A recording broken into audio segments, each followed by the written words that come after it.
To Tomb of the Spider Queen, the Ducks electing to take first pick once again. Yeah, first pick for the Ducks is coming in now, and it's the battleground choice of their opponent. And again, we always have to talk about the odd picks when we are going into an expert game. So what have we seen in the past? We could see again a Cho'Gall. Synergy played it the last time, even though they knew they were more showing something for the fans here. But we have seen expert with Probius on this map. They love to throw the oddball combo out every now and then. But overall, they seem to become a bit more meta in how they draft, and it suits them. It suits them really well. It sort of is odd just on how expert is feeling for the weekend. Do we want to play meta? Do we want to change things up a little bit? Do we want to be full ball crazy? Because they go full oddball when they do want to go oddball.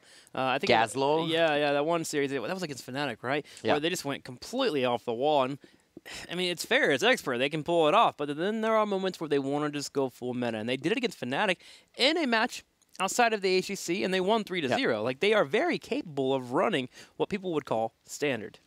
So again, to just put this in a bit of perspective, the games here are really a sneak preview to the playoffs that we have coming on next week. So both of the teams, of course, are trying to win here and also to experiment a little bit for the series that they have there, but they're not going to show us any kind of secret strategies just yet.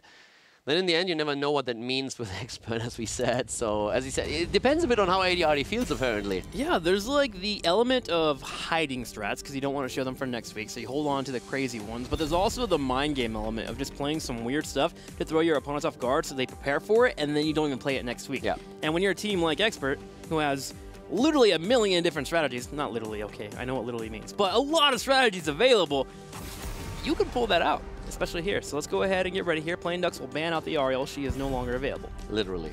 Literally. Yeah. She is literally no longer available. So with Oriel gone, that is a bit of a soft ban towards the double support compositions that can be played. Yes, of course you can still play double support, but Oriel is oftentimes a cornerstone of a double support composition. Since she has that burst heal, she very much relies on some damage dealer giving her hope, giving her the energy to use those heals. And if you have a double support, you mitigate that weakness a little bit, and you enable the damage dealer even more. So there's still combos that can be used, but that's already a first step that the Ducks take to shut it down, especially since with Oriel double support, you allow for Resurrect to be a thing. Uther being banned out here, and I actually think it's more of a viable ban than you would think, mostly because of how close the lanes are. Uther provides just enough healing to get you away from the fight if you're about to be killed off. Wave of Light is great when you're trying to retreat too. And secondly, it looks like Expert is just a fan of not playing against him. They banned him out on the second phase last game, and now they'll ban him out once again. Yeah, the last time it also limited the pool of supports even more. Now we have both of the teams still with a variety of supports they can take. But of course, two of the more popular ones are out. We still have Lucio. We still, on top of that, have Malfurion available. And if there's going to be a ban on one of those, you have still follow-up options.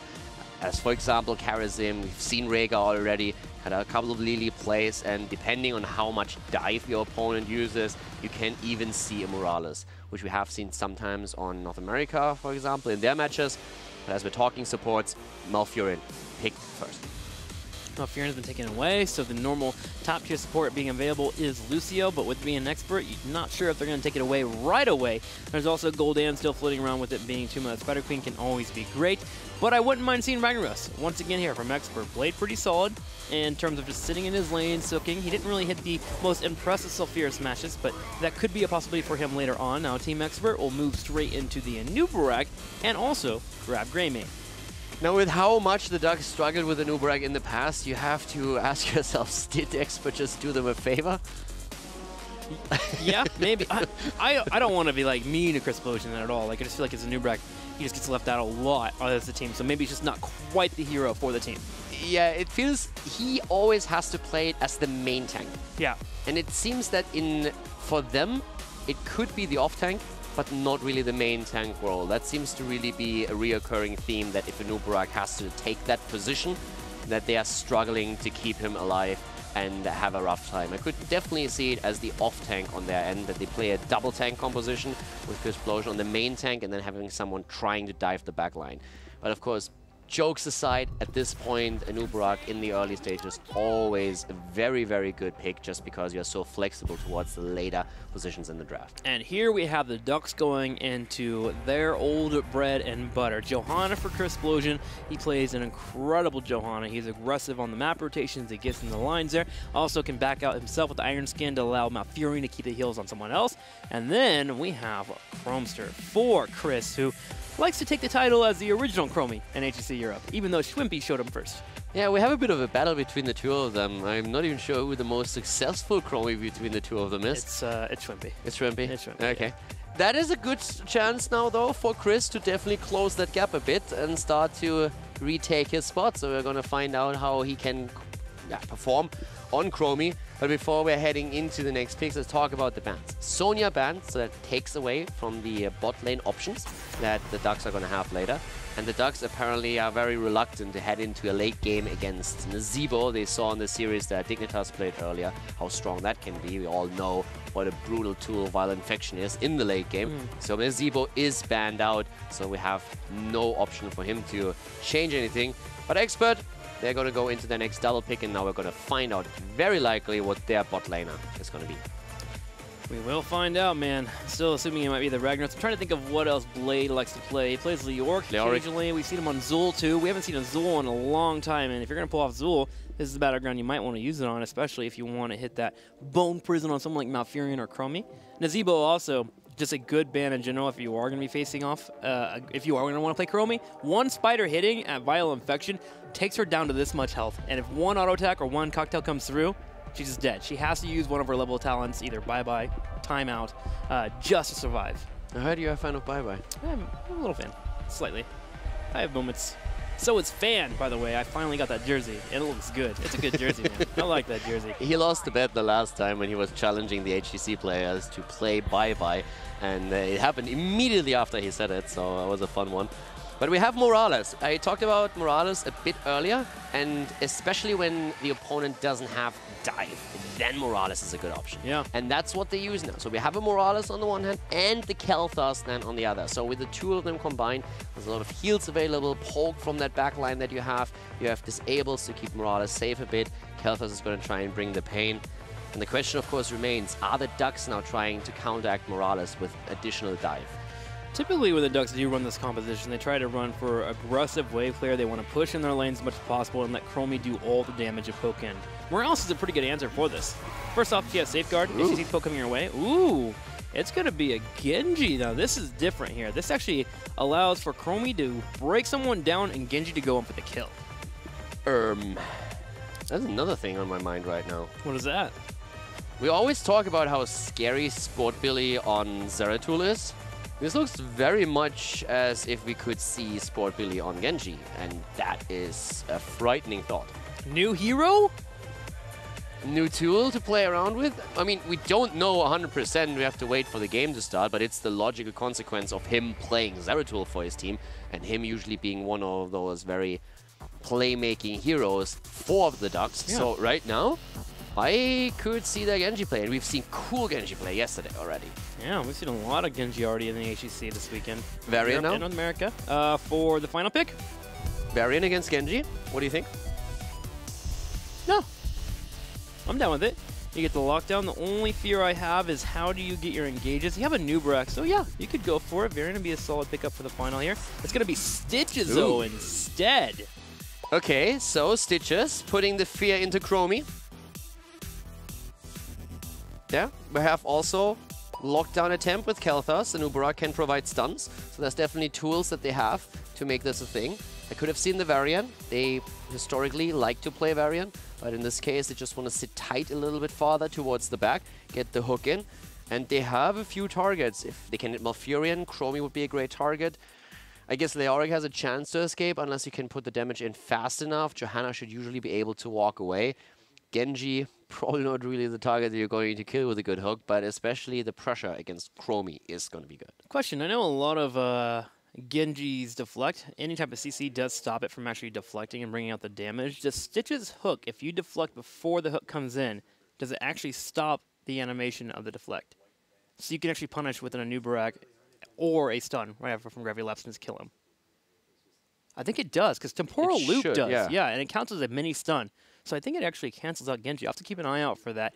But this is actually a pretty solid way of stopping Genji from ever using his W effectively. But he should just still able to move away quickly. Yeah, he'll be able to move away for sure. But I was more talking towards the mobility, not necessarily talking about the deflect itself. So the mobility of the hero should make it very difficult to actually hit him. Since most Genjis that we've seen play have really waited an eternity to go in with a Swift Strike. So if that setup is still true, and if he plays just more around his trait, trying to use that as a mobility tool in the early game before an engage or before a confirmed kill, then he should be able, when he sees the hook coming, to just move out. Hitting a Genji with a hook seems impossible. nah, it seems easy. What are you talking about? Just aim for a minion. You'll hit him instead. You're good to go. I think we need to play a couple of games. You show me how it's Let's done. do some 1v1s. All right, guys. It's time to start it up. Game number 2. Tomb of the Spider Queen, Chromie versus Stitches. Let's see how it pans out.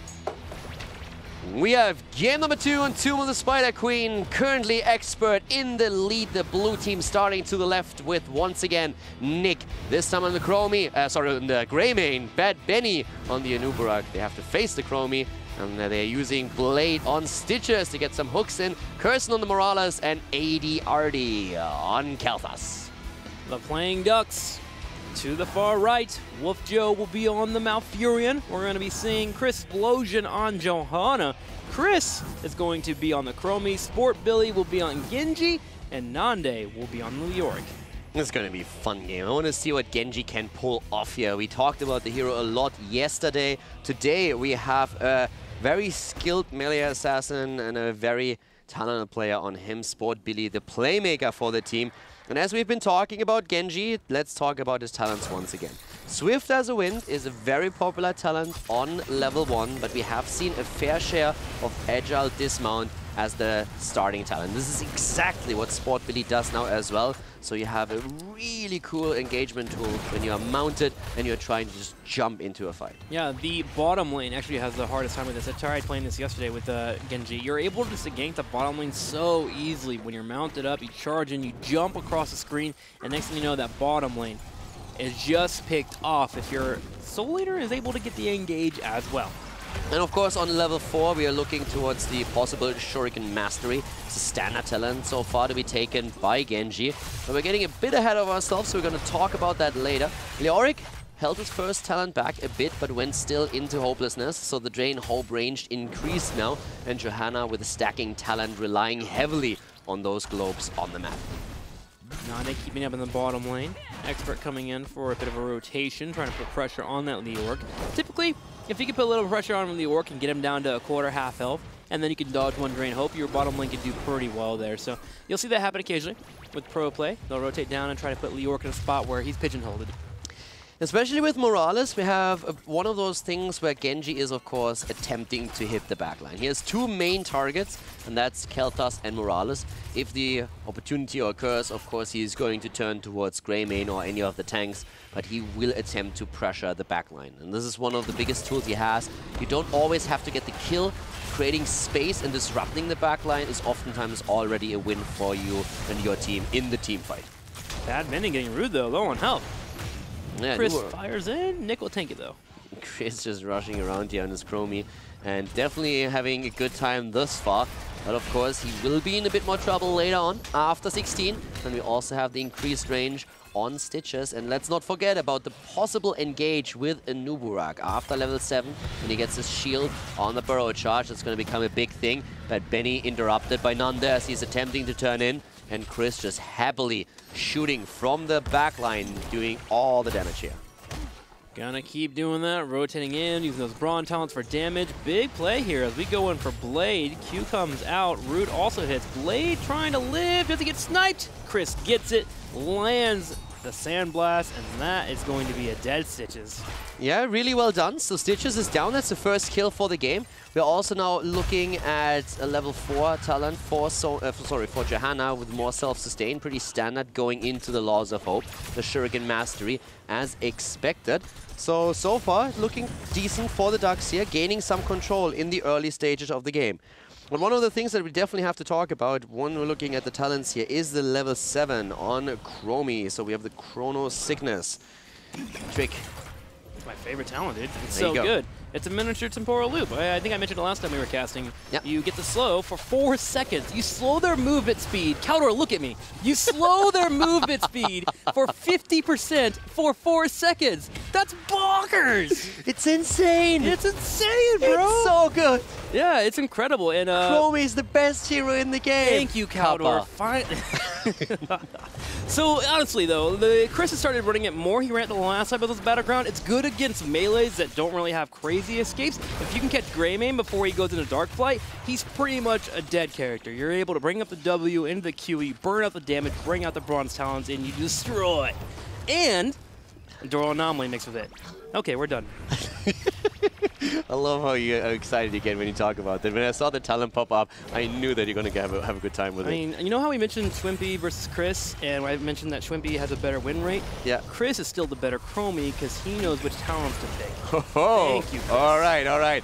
Also, Wolfjaw in trouble, and he is falling. This is the first kill for Team Expert. The two teams have been dancing around each other a bit as Trick explained the talent choice here and the value that Chromie gets out of it. But at the same time now, a kill taken by Expert. So yes, Malfurion a bit far out here, and he got punished for it. So Expert maybe sacrifice or having a bit of trouble in the early game, keeping their Stitches alive, but now they have more dive available. And also keep in mind how I was talking early on about the level 7 talent for Nubarak, when he has the shield after the burrow charge. He's complementing this even with the Under King again, and Expert loves to do that. Under King and the shield, so a huge position for them to engage into the backline where they want to hit Chromie ideally. So a very cool thing to see that again, having a more aggressive play.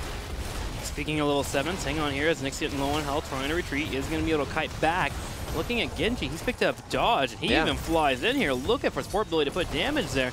The dodge is going to be helpful for trading against Nick in particular, but remember, that charge only procs every 5 seconds, so he gets one big moment to die out on some of that damage. Soars up to 3 charges, but really aiming for trying to get rid of that Greymane when the opportunity presents itself. Level 7 for Genji is such a great talent here just because you have so many options, and we've seen by now every single one used. Every single talent on level 7 was taken in one of the games where we have seen Genji. Now the dodge as you're up against the Greymane, so trying to mitigate that damage a bit, especially of course in the Worgen form. But we have in the meantime also Conviction picked up by Johanna, trying to get this as an engage tool with the frontliners. We have in Burn Flesh for Kel'Thas. And I would say a pretty even game thus far, but the Web Weaver wave goes to playing Ducks. They have the first one. Yep, you get the first turn in, that Johanna clearing out those waves. The setup between Malfurion and Chromie has allowed for them to get the first turn in. There's a slight experience lead for Team Expert, but there is a chance for the Ducks to nullify that lead by getting some great pushes here. They're moving in on the turrets, trying to break them down, and we're going to see if they are going to be successful in doing so. Turrets are about to be broken down, and level 10 would be a big asset for the Ducks if they can get that a bit faster. Maybe a potential second turn in. Nick at the top lane against Nanda, but the Drain Hope has hit, and that kept Nanda alive enough. Also, Nick didn't really want to go in here just because he had so many gems, 26, that it would be too easy for Chromie to snipe him and deny those to them. So, 9.5, 9.5. Expert working on getting towards that 10. The playing Ducks, if they get a kill now, can drop off their gems and also go for a second turn-in, but the Expert team, look at them on the minimap. They are playing so passively here, waiting for 10 to happen. They even grab mercenaries on the other side of the map to get the middle pushing in, and then they can make their plays to get aggressive on their turn-ins. Explosion with a good turn-in. They lack another 11 and then have their own Web Weaver wave. Here's the 10s for both of the teams. X-Strike for Genji with the Entomb and the Blessed Shield as potential setups for him. And Expert is waiting a bit longer with their own. The Red Web Weavers are descending again. Since Expert fails to deny the turn-in, the Ducks have 2 in a row. 2 in a row, 2 big pushes here, and this is where they can start moving in on forwards with level 10 here. X-Strike being picked up will allow for combos to happen here. We're going to have Entomb being available, Blessed Shield, lots of lockdown for the Ducks, as well as Twilight Dream. Bad Benny hits Impale, though, on Johanna as he steps forward. Sport Billy goes in and puts damage on Morales. Here comes the Entomb, here comes the X-Strike. Curson getting focused, and he cannot survive. Tries to get the Medivac to escape here, but a great setup. All 3 ults immediately being used. Down goes the Entomb, then the stun and the X-Strike on top of it. Great kill here, and taking down Morales is already a huge win as those Web Weavers are descending, moving in to take down forts. At this point, they have to wait for Morales to be back. AD already losing half his HP in the backline, thanks to Chris just firing away, predicting Nick's movement, and getting another big shot in. Good job from Chris, and they are looking strong here. Looking strong. We're going to have members rotating in. I like how Johanna and Sport Billy are watching this choke, but Bad Benny's not a fan of it. He goes in for an engage. Sport Billy gets it here with the Cursed Bullet. We'll get knocked down to half health, but Wolf Joe will top him off. Now the Web Weavers are still alive, but slowly taking down. And the one in the mid and the top lane have been eliminated. At the bot lane, Stitches just now done taking the Web Weavers down. Overall, the Ducks are slightly ahead in experience, and they haven't taken a fort yet. So they got 2 Web Weaver waves. They were able to get a couple of towers taken out and basically destroyed every single front wall. But the big deal is that in experience, they're only half a level ahead. And we still have 84 gems on the side of Team Expert. They have a double turn-in thanks to the 39 they already secured. So if they can get close enough, they might get that value. Nande with the Entomb doesn't do a whole lot, but it traps the bug, and once again a kill. And Nuburak is down, and those gems are lost. Incredible Entomb there, locking Bad Benny in. He was a little bit too big, couldn't slip on through. Team Expert's trying to answer back here. They did get a turn-in, which is going to be helpful for their next push, but they have to wait for 10 seconds before they're able to have their Nuburak back in the fight. Also, they need to be careful since we have a level 13 hitting for the Ducks. That's an extra talent they already hold. Anomaly, just kidding, just Chronos Ignis hitting here, and Blade gets focused down by the entire team. That 4 seconds, that 50% slow, it's too good. Curson trying to help out. He's gonna jump into medevac. Can he get away? Everyone's trying to focus it down. He's deucing. He's out. Curson gets away, but that was a very close call. It looked like if he would die as well. That's not the case, but with Stitches down, it makes it very tricky for Expert to really push in. They are still on the same level. They have 13 now, they have the talent, but when it comes to structures, they are definitely a bit behind since they haven't taken any towers yet. Up the top lane, they get value. Looks like Nanda's gonna fall. Yes, indeed he is. They can take him down. Curson is very low on his mana on Medic, but Sport Billy on Genji also dying. So Expert picking up the pace. Nick is so strong and brave. That Entomb came out, he turned around and just straight up auto-attacked Leoric. He had no fear whatsoever. He had Morales back there to keep him alive, and he had 50 gems that he possibly could have lost. Great composure there by Nick on Greymane. No guts, no glory. Also, Backdraft by now has been picked up on the side of ADRD. That is actually a pretty interesting tool against Genji. A high mobility character that is so agile on the map. If he's slowed down, this can really help you to get that kill. So ADRD definitely trying to have some tools available against those melee heroes on the side of the Ducks. Also really good against the Orc. Makes it harder for him to hit those Entombs. And Hook comes out. Nande says, wait a minute, I'm not alive anymore. He goes into ghost form, sitting here on the defense and be floating around the back left. Nick would love to drop these gems off, and he moves in. Nande scouts it. Sport Billy hoping to harass. Nick has 53 still. He's still holding those 53. Sport Billy jumps in, and Nick is immediately on him, is saying, wait, you interrupt me, you're going to pay for that. So he's trying to take Sport Billy down, does not get a kill here. Keep in mind that Nanda is going to be back in a second, and ADRD just throwing out the damage the entire time, but he is out. Oh my god, that was good. That cleanse was incredible from Curson. It was perfect. X-Strike came out, so did Entomb, but Kel'Thas barely slipped on by. That was 3 heroics used. Yeah, it's the Blessed Shield. He completely cleansed out the Blessed Shield. It's one of the main reasons why Kel'Thas still lives. He expected it, saw it coming, and then cleanses it out. That was absolutely fantastic from Curson. Such a great play, making sure that ADRD survives, and they are still fighting over that turn-in. They're still fighting over the turn-in, and typically around this point, if you're running this Johanna comp, this Leoric comp, you're hoping to maybe have a couple forts down, and that's not the case here. Expert has held on so well right now. They're going to start turning out this battleground, and we mentioned the level 16 power spike for Team Expert with KT. Again, that Fury of the Sunwell becomes much more effective in team fights, so we should be seeing that relatively soon. Exactly. And that is going to be a huge tool for them. But keep in mind that when we're talking about Genji, he has Shingon taken as a level 13 talent. So if he's close to a target, when he uses those shurikens, he deals extra bonus damage. And that can be devastating against the Kel'Thas or a Morales. So especially the backline of Team Expert has to be very careful about these Genji engages. But still, Expert with 88 gems. They have the turn-in. They just can get to the spot. It's all about killing Nick. If they kill Nick, the Playing Ducks, they'll be in a great spot in stopping these turn-ins. X-Strike is used to dodge out on abilities coming his way. Sport Billy using a big heroic there. 16 is there. Fear of the Sunwell has been picked. Full damage build on Stitches, by the way. Really going in on that slam. Trying to turn in again at the bottom spot now. The Auric is still in the vicinity, though. And we have Ducks trying to prevent it. Genji is so low. Phoenix comes out. Nande nearly falling on the Leoric here, but is able to move away. But the blue Web Weavers are finally descending as we have Expert with a successful turn-in at the bot lane. Nick takes the load off there, getting rid of a massive amount of gems. Now he can be a bit more aggressive in team fights as he would like. Fort's going to be pushed in here for Team Expert. They're looking for that fort on the bottom and maybe a second one here as they can just go ahead and get aggressive while the Ducks are going to set up camp and defend. Also, one of the things that's absolutely going to be amazing here is the synergy between the Putrid Bile and the level 16 talent on the side of Greymane. The slow and then the extra damage resulting in it on the auto attacks is going to be so good. Nande is down, Leorica jumped here. 16 versus 16 Web Weavers on the ground. Cocoon is out. Sport Billy saves Chris for now as the Cocoon is taken out and they are moving away from it. But this is a heavy push coming from Team Expert.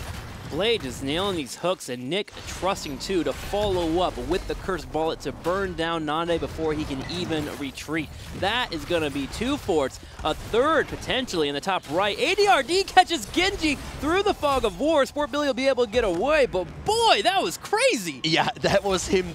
I mean, at this point, his adrenaline just spiked, and he only got away because of the mobility the hero offers. But that was a very awesome move. Gravity Lapse into the fog, hits the target, Flame Strike comes in, hook hits hard, and then they don't get the lockdown, and he barely gets out of there. It was a close escape by Genji.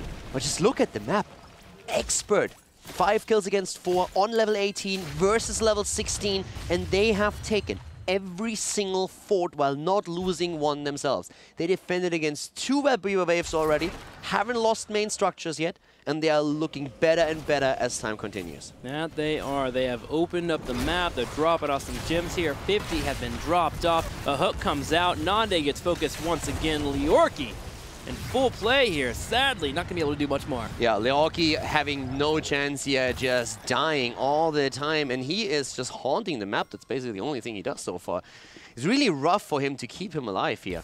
And that's particularly true because you have Greymane every time making these snap calls on a quick bullet and dropping him so fast with the help of ADRD's Gravity Lapses. Spooky goes for a spooky map. Playing Ducks hoping to spook their opponent's zone, maybe get a turn in here. Hook connects on Johanna to deny that from occurring. Nubrak moves in and gets hit by the time trap, will get sieged upon. Nande will be spawning relatively soon here. We are still half a level away from level 18, where Chromie gets a level 20 talent, but then after that, we're still 2 levels away from 24, the Ducks, while Expert is about to hit 19. Once again, the damage output against Johanna, and that is just so much to deal with right now for the Ducks. They are moving constantly further back, and that allows another Web Weaver wave for the blue team. Here comes the combo against Kalthas. X-Strike goes in, and somehow Curson keeps ADRD alive. Safeguard's kind of good, man. Nick, though, maybe not as lucky. Oh, wait, here's the heal beam. Curson's keeping him alive. Blade in the front.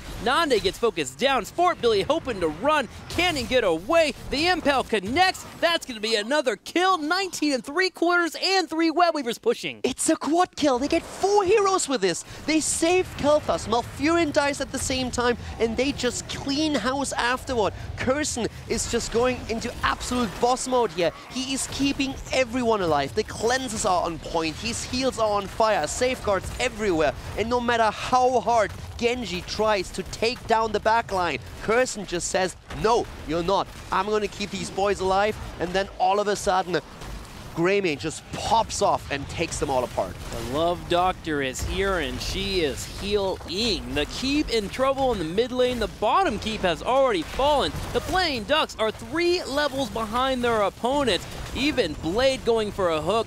Burrow Charge occurs. We're going to have the vial being dropped here by our Stitches just to get away for the retreat. And you gotta wonder, does Expert get aggressive and move in for potentially a boss, as that Keep in the top right corner, the third one, is on a small health bar? Yeah, right now, it's just crazy. I mean, think about it. We have 20 Storm Talons. We are seeing at this point already the Caduceus Reactor taken. The Gillian Roulette has been picked up on the side of Greymane, not actually heading into the Hunter's Blunderbuss, which we oftentimes see. But at this point, you have the cooldown reduction per hit, and you have them hitting multiple targets potentially. It's crazy. He's gonna chunk that out so often in the team fights and netting even more damage. Greymane is just turning it on so hard. Rewind on Anubarak. That talent alone is so strong. They're exploding onto Blada. Seems like he got a bit lost on the map here, didn't he? Yeah, he was trying to push in that bottom lane for some reason, and he just got killed off there. He was trying to Hearthstone, but he was scouted. Space created. He space created, hashtag worth, etc., etc. And Team Expert, we're actually going to start doing a boss, but decide to hold on. They're going to go and bait it. Sportbilly jumps in and gets caught. Genju, oh my golly. Wow, Genji down, Cocoon has been used, they're jumping onto Chromie. Chromie's being attacked here, Chris is in trouble, and Nubarak is in the back, gets rooted and attacked here hard by those skills, but Curson is once again ready. And they're not done just yet, they're jumping in once again. Once more, the bullet being used. Nick has basically no cooldown on that cursed bullet. Yep, it's up again, look at this, he's going to chunk it in here, could hit Nande here. Oh, he misses it, but at least he attempts to go for it. Focusing down Nande, Johanna is going to try and do some jukes here on the left side and get away from the fight, but the Ducks right now are scrambling for 20 and to live. Nick was basically tied with the damage output of Genji a bit earlier. He since then has hit 15,000 additional damage in just 2 team fights, thanks to the Cursed Bullet in particular. This level 20 talent is paying off so well for him. He got it off, I think, 3 times in that last fight. It's crazy. The Ducks are still not on 20 and they lose Johanna now too. That's so many gems also down the drain. But they still hold enough to get another turn in. But at this point, Expert is turning towards the boss again. Now that Blade is back with the team after his early death at that bot lane. They can now 5-man the boss, still pressure with hooks, and the Ducks, they just simply cannot contest this. The Ducks cannot contest it, but they They're may trying. have to. Sportbilly walking in, go straight to Morales, the poke on the left side, trying to get the attention of his opponents. Nande gets burned down, and the boss will be grabbed. Nande died 6 times this game. Leoric having such a rough time here, and Expert, they are looking so good at this point. They're moving in with the boss at the top lane. The keep that is still on the map, it doesn't even matter. I mean, 1 flame strike and it is down. So that boss is aiming for the core. And guys, we are talking about no keep alive for the Ducks, and they haven't taken a fort in this game. We're going to see if they can have a miracle defense. Nande will be spawning soon. We will have all 5 members up for the playing Ducks. Genji jumps in the back right lane. Twilight Dream being popped by Wolf Joe. Nick is the focus. He's taking some damage, but the cores drop down to 50%. It continues to fall. Nande chasing. He will finally get Nick. Nope. Curson's here with another heal. Doesn't matter. Core is dead. Expert wins 2-0. Well, they haven't won it just yet in the best of 5, but they definitely won the map. That 2-0 was a very impressive one. Not only map number 1, but map number 2. Solid play, really, especially Curson is so good right now in his support role. We've been talking about it in game number 1, how the European teams don't really have trouble finding good support players. But this game, he saved them so many times. Kel'Thas, we've been talking about that insane save, him cleansing out the Blessed Shield, keeping it alive with everything he had, just barely.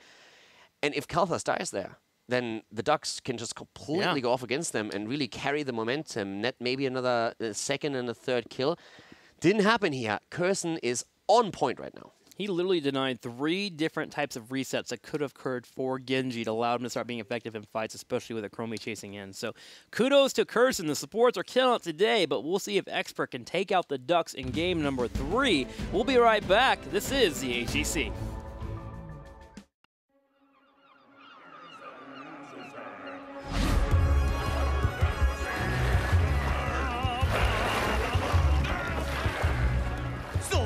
One day I wake up to find that me and my friends are lost. Again! No one said it was your fault, Olaf. But if there's one thing we're good at, it's... getting lost? No, Baylog, we're good at... Now what? Listen, I'm trying to say that if we stick together, there's no obstacle. Oh no! Back up! Oh no! Like I was saying, if we work as a team, the three of us, we can accomplish anything. Don't mess with the Vikings. That's right. Oh, Eric, I gotta go remove that, please. Now? Couldn't you have gone before we left? Oh.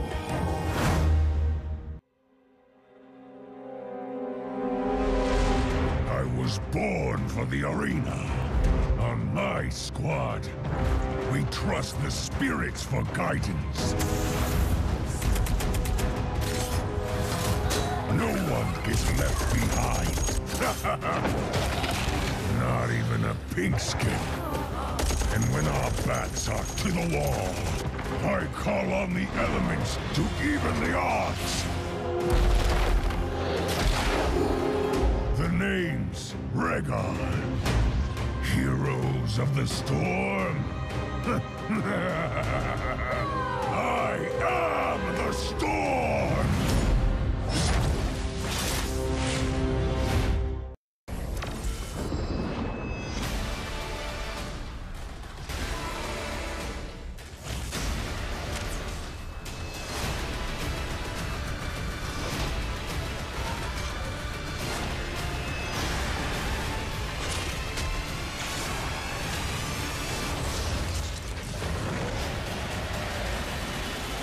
Heroes of the Storm. Play free and experience the new StarCraft theme.